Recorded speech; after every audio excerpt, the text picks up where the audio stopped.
दोस्तों, आज रूस और यूक्रेन के बीच युद्ध के 1197 दिन हो गए और आज मैं युद्ध स्थिति के बारे में जानकारी संक्षिप्त में ही दूंगा।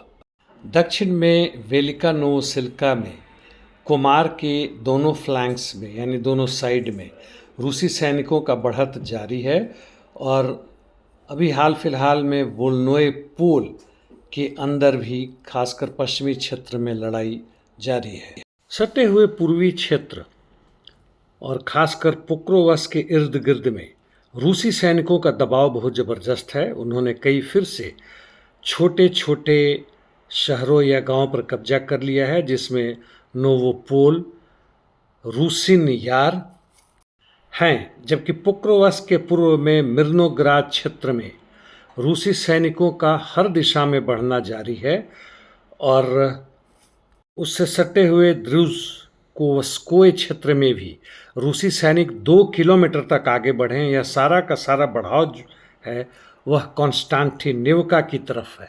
टोरेस चासिव में भी रूसी सैनिकों का लगातार दबाव जारी है।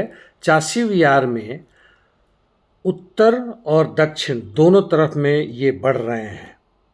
हालांकि यहाँ पे इनके बढ़ने की गति पोक्रोवस की तुलना में कम है। उत्तर पश्चिम क्षेत्र में लाइमान टॉर्स की दिशा में ज़बरदस्त लड़ाई जारी है।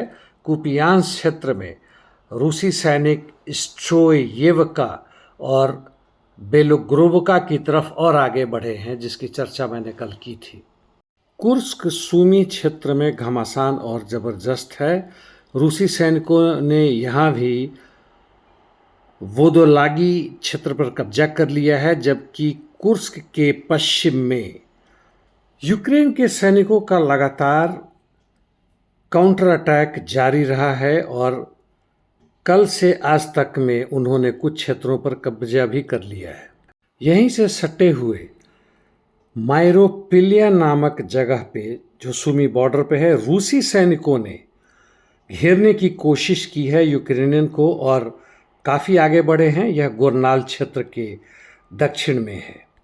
सूमी में रूसी सैनिकों ने नोवोनिकोलेवका पर कब्जा कर लिया है और आगे बढ़ रहे हैं कोंद्रातोवका और उससे सटे हुए अलेक्सीवका, और लड़ाई जारी है यूनाकोवका के लिए। एक दूसरे के दूर दराज इलाके में, यानी जिसे हम इंटरडिक्शन मिशंस कहते हैं, बहुत ज़बरदस्त जारी है दोनों तरफ से। यूक्रेन ने यूएवी के द्वारा कुर्स्क बेलगोरद पर हमला किया है, जबकि अंडर वाटर ड्रोन से उन्होंने फिर से क्रीमिया बीच पर आक्रमण करने की कोशिश की। उसका एक हिस्सा क्षतिग्रस्त भी हो गया था। हालांकि फिर से क्रीमिया ब्रिज चालू हो रखा है।